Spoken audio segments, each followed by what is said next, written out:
nais ko ipaabot sa Senado at Kongreso.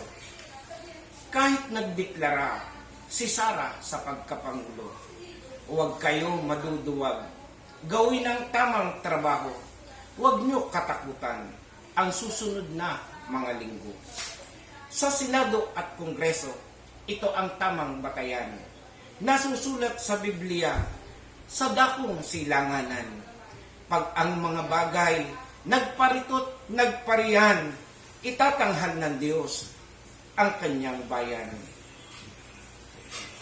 Kung sa inyong palagay, kung ang nasulat sa tipan ay sadyang malayo pa at hindi pa kapanahunan, di ba't marapat lang na maglingkod ng may katapatan bilang bansang Kristiyano, isiping si Kristo'y lagi sa ating harapan.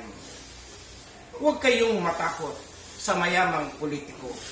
Mas matakot kayo sa kasalanang magagawa niyo.